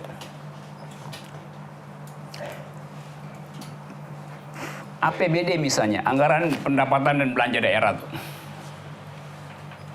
dianggap sudah sangat feminis bila udah dimasukin kata ini udah mengalami analisa gender itu.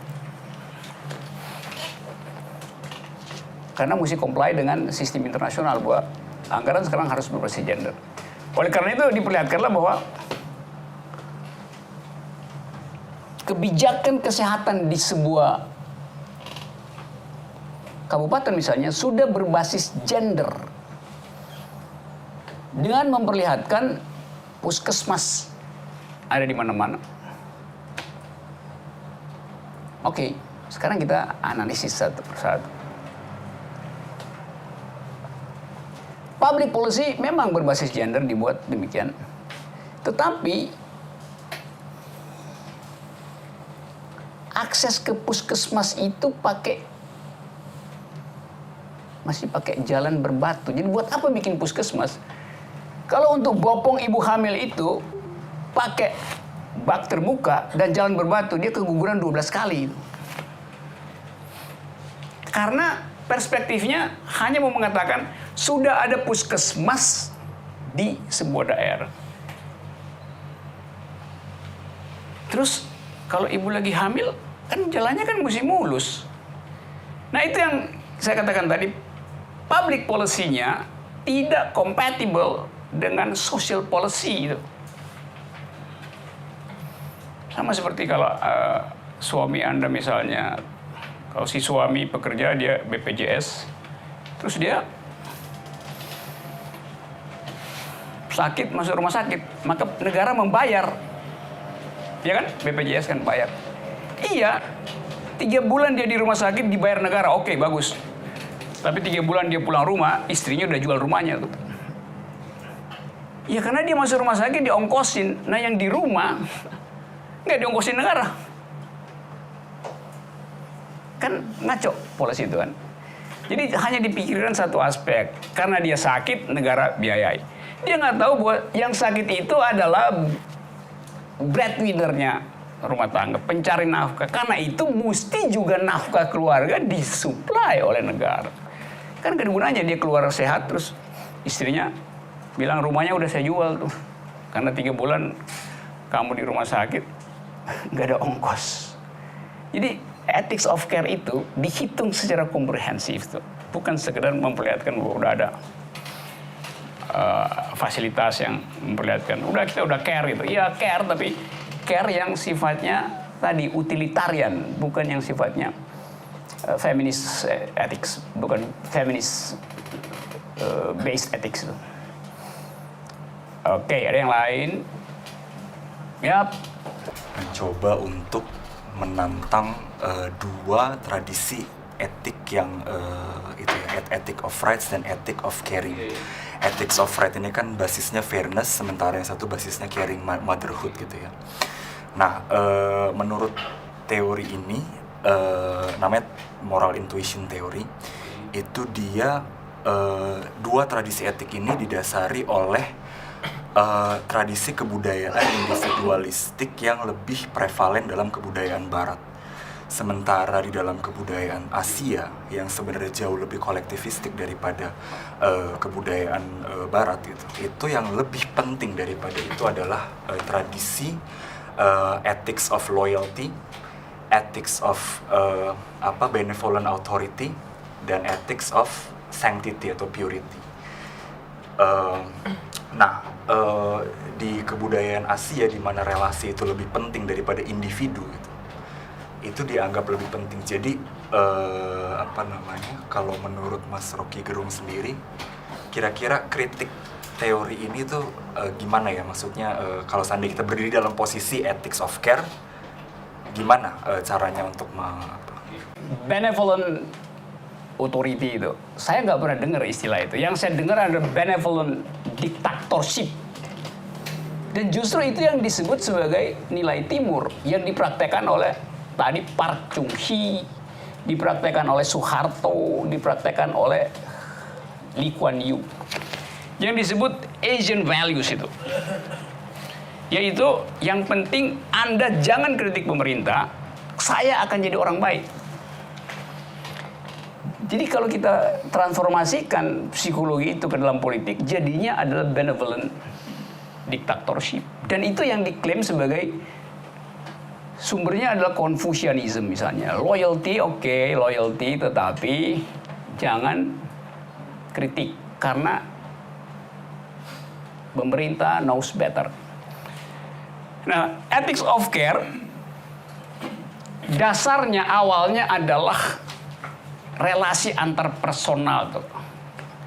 Ethics of care dasarnya. Waktu disusun oleh Carol Gillian misalnya, di dalam buku itu, In a Different Voice, dia kemudian berupaya untuk mengekspansikan yang sifatnya relasi personal itu, caring secara personal, mau diupload menjadi yang sosial itu. Nah karena itu kemudian feminis menganggap bahwa ada potensi untuk dipraktekkan menjadi public ethics. Karena itu kita ada di sini. Jadi selalu origins dari satu pikiran secara hermeneutis bisa dipakai untuk menerangkan yang lain. Nah, saya tidak menganggap bahwa yang disebut loyalties di dalam masyarakat Timur itu sama dan sebangun dengan istilah loyalties di dalam masyarakat Barat. Loyalties dalam masyarakat Barat artinya ada cross-cutting loyalties. Saya terangin nanti ya. Sementara dalam masyarakat Timur, loyalties itu adalah unsur primer dari feodalisme itu. Let me explain the details.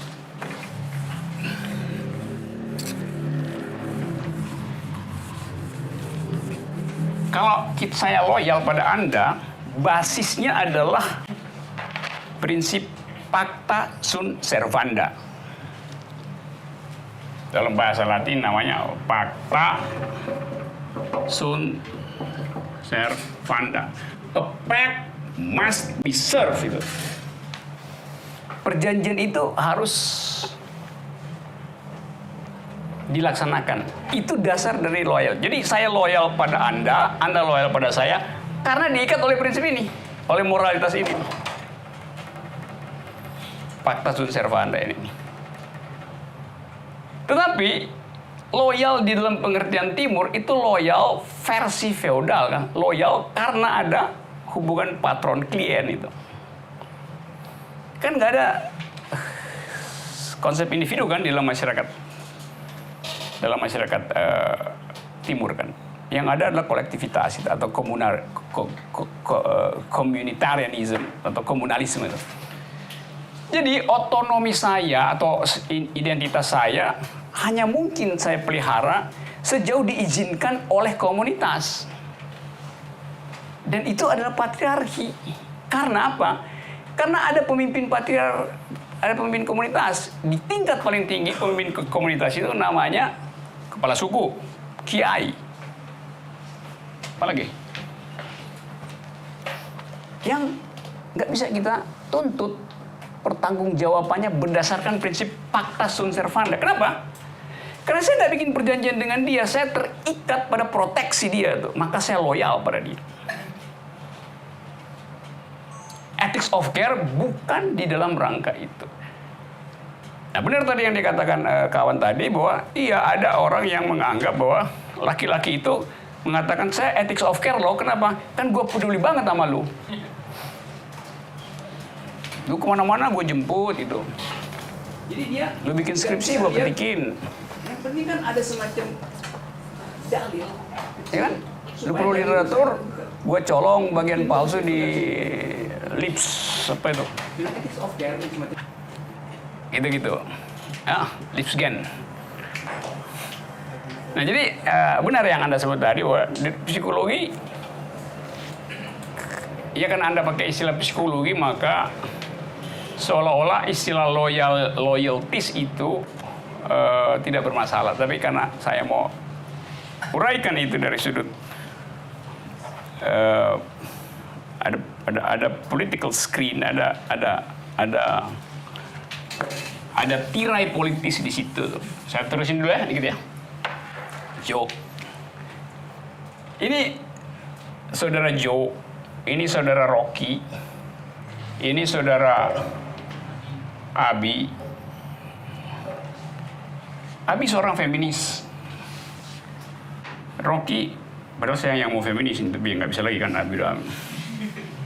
Saya seorang ateis. Joe seorang Dayak. Wajahnya mirip wajah komunitas Dayak. Maka si Joe bikin partai Dayak. Saya bikin partai ateis. Abi bikin partai feminis.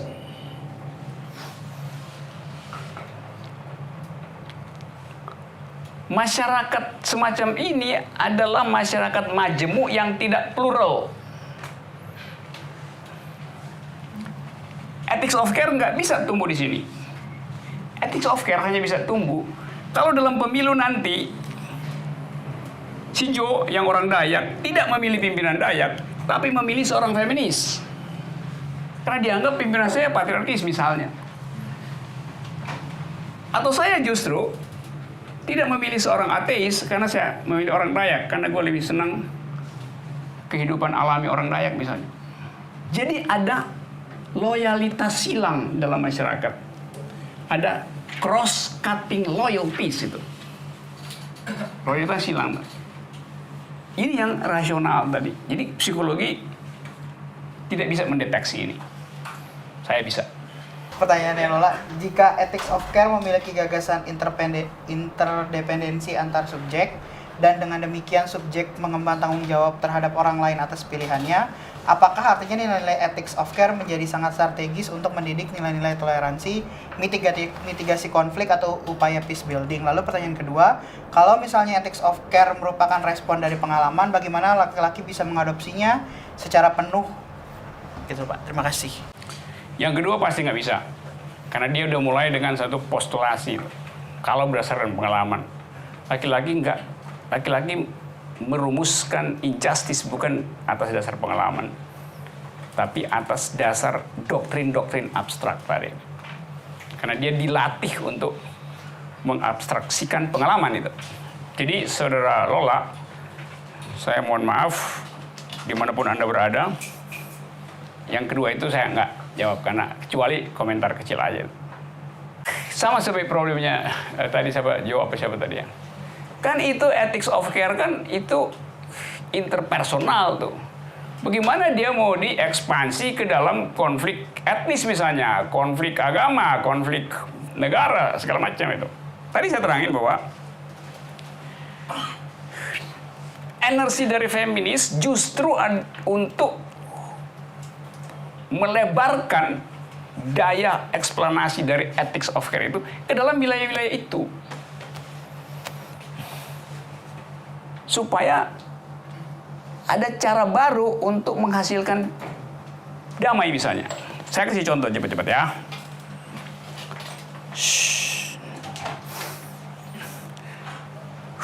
Konflik antara rejim Nicaragua yang kiri dan pemerintah pejuang Nicaragua itu, Sandinista ya, yang bertahun-tahun nggak bisa diselesaikan karena perundingannya gagal melulu. Karena yang ditaruh di situ adalah dua orang yang dua-duanya punya massa itu. Kalau kita pakai dalil ethics of care, ini kan ada arogansi pejuang Sandinista misalnya tadi dengan pemerintahan militer. Dua-duanya bikin kesalahan, dua-duanya melakukan pelanggaran hak asasi manusia. Kalau dibikin versi ethics of right tadi, yang ini akan ngotot dia benar, ini akan ngotot dia benar. Kenapa? Karena nggak mau kehilangan muka dua-duanya. Maka dicari jalan lah, bagaimana kalau ada pihak ketiga yang menentukan keadaan terakhir dari perundingan itu. Jadi dengan adanya pihak ketiga, maka si dua pihak ini kalau dia dibilang salah, tidak langsung dari lawannya. Dapat nggak? Ini Abi sama Nopal nih konflik. Dia akan, lu salah. Tapi kalau saya yang bilang, ya lu ada salahnya, dia ada benarnya, lu ada benarnya, dia ada salahnya. Dia nggak kehilangan muka, dia nggak kehilangan muka. Jadi mediasi itu bukan sekedar untuk menguji rights, tapi untuk menghasilkan rekonsiliasi. Di situ ethics of care bekerja. Hal yang sama terjadi dalam soal 65 sekarang yang apa namanya, dua pihak bikin klaim bahwa terjadi pembunuhan massal, tidak terjadi pembunuhan massal. Dan nggak mau orang angkat pihak ketiga yang mampu untuk memberitahu bahwa you punya bagian yang benar, you punya bagian yang salah. Nah, tadi ethics of right selalu bekerja secara neither nor, either or atau neither nor gitu. Jadi dia nggak bisa lihat, yang penting kan ada semacam dalil kecil supaya dalil besarnya terbuka. Jadi pintu kecil itu nggak bisa dilihat. Nah, ethics of care yang semacam itu hanya bisa dilakukan oleh mereka yang mengalami injustice in optima forma. Dan saya katakan tadi, hanya perempuan yang mampu merasakan bahwa injustice itu ada di dalam sistem, bukan di dalam individu. Karena itu ethics of care bisa dipakai, Saudara Lola, untuk dijadikan standar penyelesaian masalah. Dan itu fungsi LSM seharusnya jadi bagian dari politics ethics of care. Tapi sialnya LSM sekarang ada di pihak negara, itu masalahnya kan. Sehingga dia nggak bisa lagi, bukan sekedar independen, otentik untuk menghasilkan dalil gitu. Orang nggak percaya. Bisa gitu ya? Ada yang belum bisa jawab ya? Jadi bisa dipakai itu. Dan memang itu maksudnya ethics of care. Teorinya begini nih. Ethics evolve. Jadi ethics itu bukan sesuatu yang given pada satu situasi itu. Dulu perempuan nggak punya hak suara, tapi kemudian dia dapat. Dulu orang kulit hitam dianggap sebagai non-human, tapi kemudian dapat hak itu. Jadi ada kemajuan peradaban, ada kemajuan rasionalitas, ada kemajuan care terhadap soal-soal. Nah sekarang ada feminist ethics, ada environmental ethics, ada animal liberation, animal ethics, macam-macam. Sehingga mungkin satu waktu nanti ada etika untuk benda mati, untuk benda padat.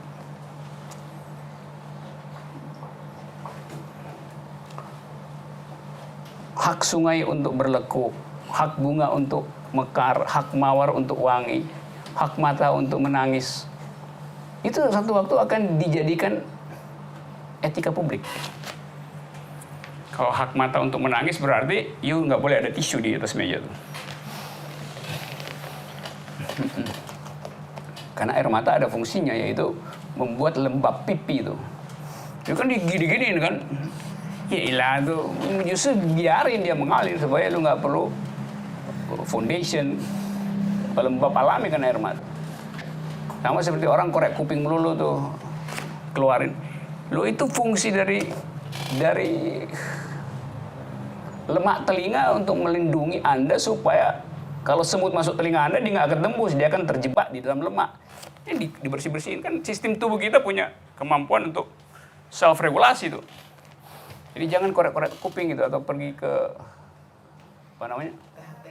Bukan, pergi ke salon yang pakai lilin disedot. Jangan deh, gua. Selain belajar filsafat, saya dulu belajar terapi kecantikan ya.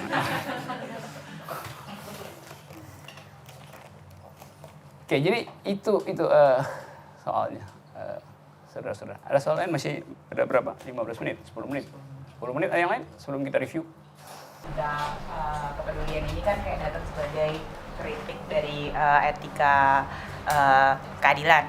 Jadi sebenarnya yang mau saya tanya, apa itu harus dilihat secara dikotomis gitu, atau apakah ethics of care ini sebagai pengganti atau lebih melengkapi dari etika keadilan tersebut? Dia bukan melengkapi juga bukan mengganti. Dia memanfaatkan sebetulnya ethics of right untuk semacam tumpangan untuk menghasilkan etik yang lain tuh. Sama kayak gini nih, kayak apa namanya, roket. Ini roket peluncur, ini ada satelit.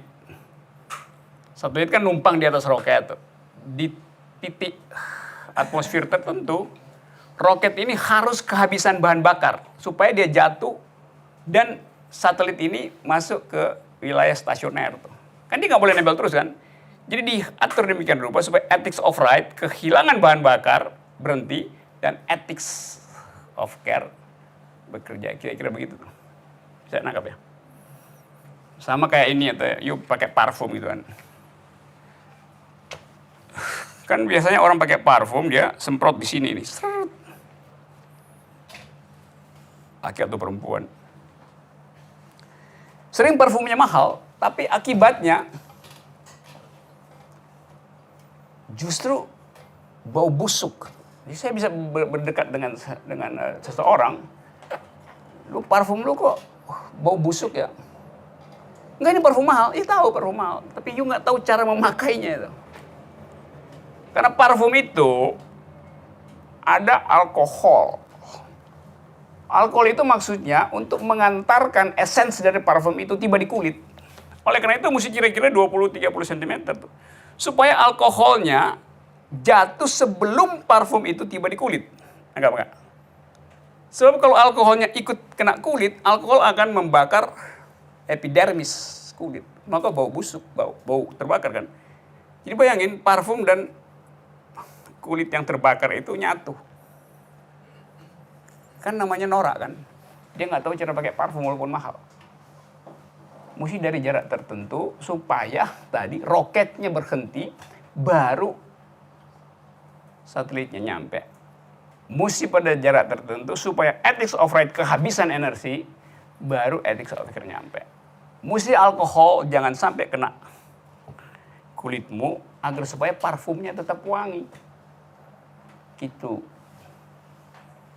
Ada yang mau tanya soal parfum lagi?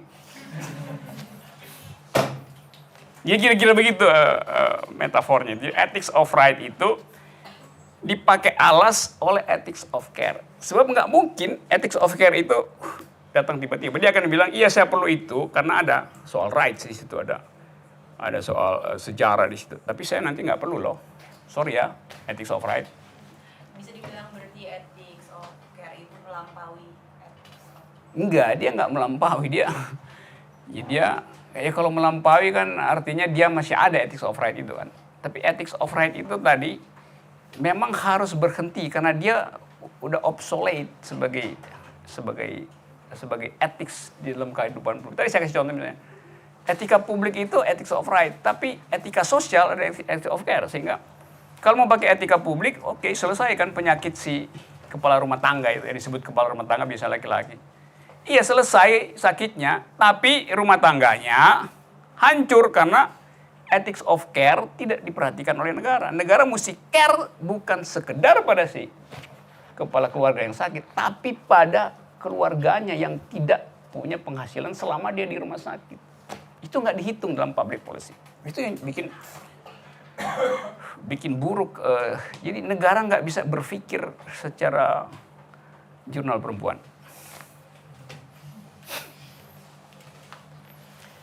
Oke, saya kira itu. Jadi mulailah dengan berupaya untuk bikin refleksi terus-menerus sebelum deklarasi gitu. Jangan kita deklarasi, tapi kita begini. Refleksi adalah cara yang bukan cara paling baik, cara yang paling unik untuk bermesraan dengan ethics of care itu. Supaya kita dapat. Jadi memang mesti ada kemesraan di situ supaya kita tidak sekedar merasa paham secara teoritis, terlatih secara akademiks, tetapi defisit di dalam moral ethics itu. Assalamualaikum warahmatullahi wabarakatuh. Salam Jurnal Perempuan untuk perubahan dan kesetaraan.